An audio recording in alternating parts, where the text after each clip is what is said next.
back to SportsZone. I'm your host, Steven Lucero, and we're going to talk some NFL offseason preview. We're finally into the offseason. We just passed the franchise tag deadline, so joining me to talk about it, I have John Phillips and Carson Starke.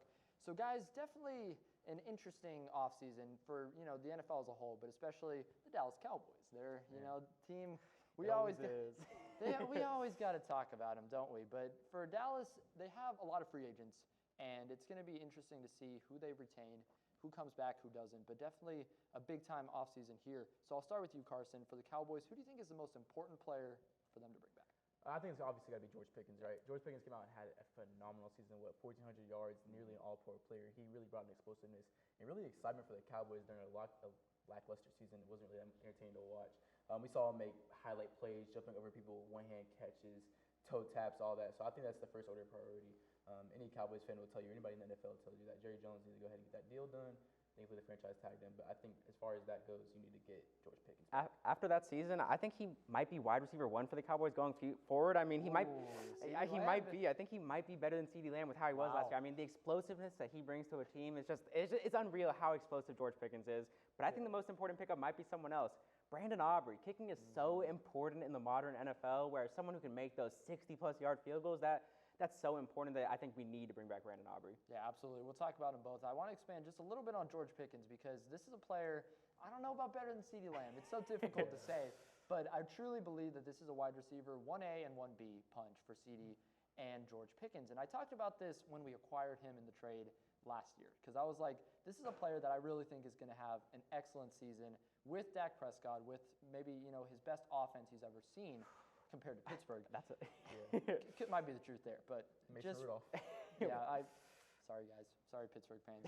Sorry Drew Maurer. But for George Pickens, I really feel that he did everything I hoped for and more. He accomplished that, but I said it last offseason. I remember talking about it. It was like, will the Cowboys pay him wide receiver 1 money once he plays like it? And he absolutely did. John, do you think they pay the man? No, I don't think they do. I mean, we saw it with Micah Parsons. Jerry Jones doesn't really want to give out those huge contracts. And I think with his negotiating style, I could definitely see George Pickens getting a little bit, prickly in negotiations and them not finding a deal. I mean, I could see that. Yeah, I could see it as well. And we talked about the franchise tag deadline. That's going to be next week, and I think that's what happens. Because this Cowboys team, if you've watched them for any semblance of time, they just have a tendency to stall out contracts. We saw it with Dak Prescott, Ezekiel Elliott, Dez Bryant, DeMarcus Lawrence, Micah Parsons. Every the list player ever. goes on and on. And for so many of these players, the reality was the franchise tag. We saw it with Dak. We saw it with Tony Pollard. We saw it with DeMarcus Lawrence. This is kind of, I think, for them buying time because once you place the franchise tag, you have the player under contract for the 1 additional year, but you have until the middle of July, usually around the 15th, to get a deal done, to get an extension done. Carson, do you think that's the route the Cowboys go with GP? I think it is. There's been a lot of rumors lately, and I don't want to say it's confirmed, but it's a not likelihood the way they're going to go with George Pickens. Like you mentioned, they did it with Dak. They did it with Tony Pollard, I think, recently also, and that's just a guy you want to lock down. You don't want the murmur, the Cowboys are always going to be on TV. Everybody's always going to talk about them, because it's Jerry Jones. You got to get that deal done. And just to kind of have some satisfaction as far as Cowboys Nation goes, and even for the offense, because, of course, that was the really only bright spot of the Cowboys last year. The defensive side of the ball, I don't know if we talk about it, might bring some trigger warnings to some fans out there. But, I think they give him the franchise tag, maybe working a deal over in the offseason, because I think this is someone that you definitely want to have long-term. And even if he's not having a big game, the threat and the pressure he puts on the defense is just unmatched to get a guy like CeeDee Lamb, who's better than him, open, just as far as that goes. So you got to get that done. Yeah, somehow. It's the truth. Cowboys fans, let me talk to you. I think that here is the situation with George Pickens. He will be on this team next year. Whether it's on the 1-year franchise tag, whether it's a long-term deal, that'll remain to be seen. But the next player I want to talk about, you mentioned him, Brandon Aubrey. This is a player who has kind of been the unsung. I don't know, honestly, I think we've sung enough because he's been incredible. He has been the point leader for this team over the last few seasons. He is, he's butter Brandon Aubrey. He's one of the best kickers, I'd say the best kicker in the NFL. But the issue with that, once again, it's time for him to be paid like it. And the Cowboys, once again, maybe not wanting to make that happen. So for Brandon Aubrey, he's seeking best kicker in the league contract. And I don't know if the Cowboys, as we've heard over the last few days, are wanting to do that. We've heard some conversations that they've offered him around $7.5 million, which would make him the highest paid. There are rumors that he wanted 10. He said himself that's not true. Carson, do you think they get this deal done with Brandon Aubrey? Oh, you have to. I mean, I don't know if I value Brandon Aubrey over a guy like George Pickens just because, 6 is more than 3.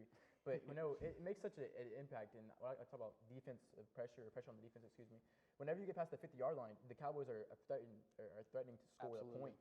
So that's just so much. And then he's so accurate, coming from a guy like Brett Maher, who wasn't very accurate. He had a great season, so he started missing, but enough of Brett Maher. But just a guy like that, you got to bring him back.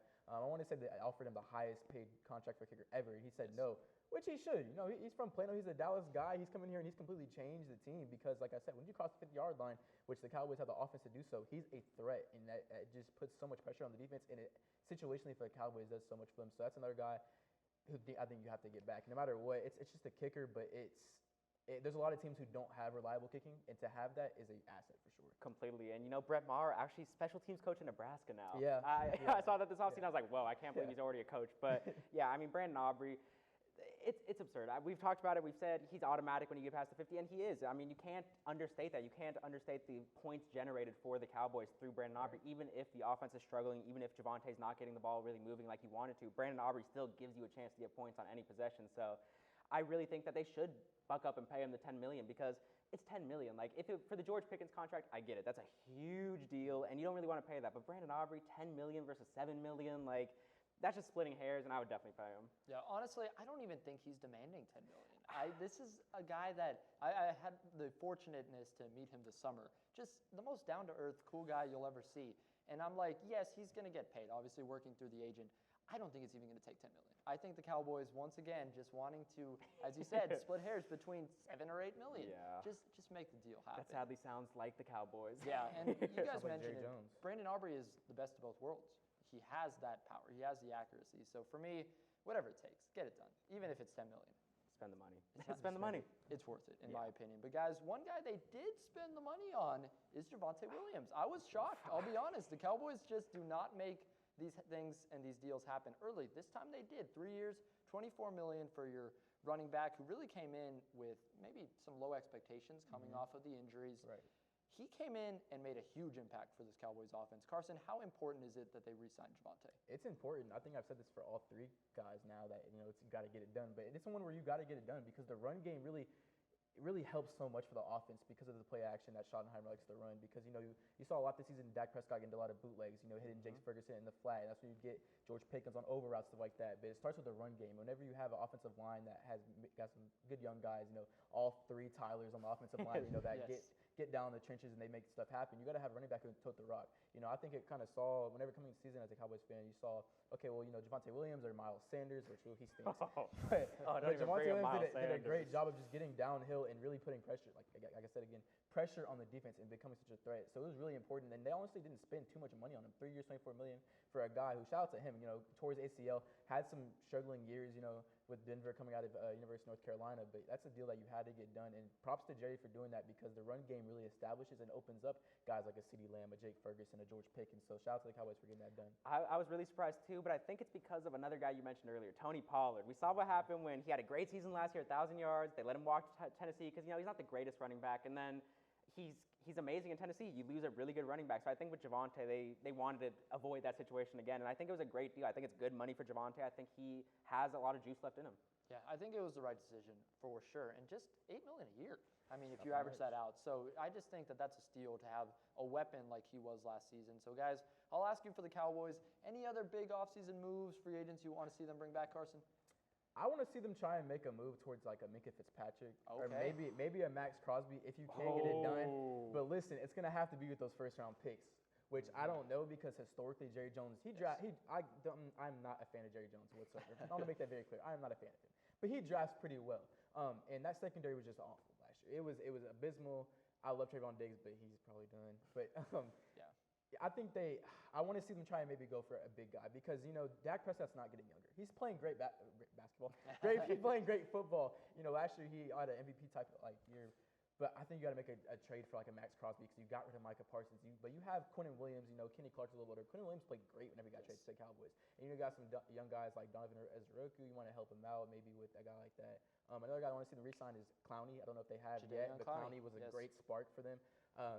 I think the Cowboys just got to draft well and try and maybe make a splash in the trade. But other than that, just make a good draft. Yeah, there's no free agents I really want, but the draft is the big thing. I mean, picking at 12, that's a really big pick, and they have to go defense, in my opinion. They have to. And I think Sonny Styles, I mean, we saw him at the Combine today, one of the best combines from a linebacker in draft history. I mean, that's someone I want on the Cowboys today. So Sonny Styles is the one guy I want this offseason. Yeah, it's definitely interesting. And as you mentioned, this year, 2 first-round picks, both at 12 and at 22. So whether they use it in a trade or in the draft, it's going to be important, as this is really the year for the Cowboys to hopefully get back on track using those draft picks. Yeah, we'll have to see. But we're going to move on and talk some TW basketball coming up next.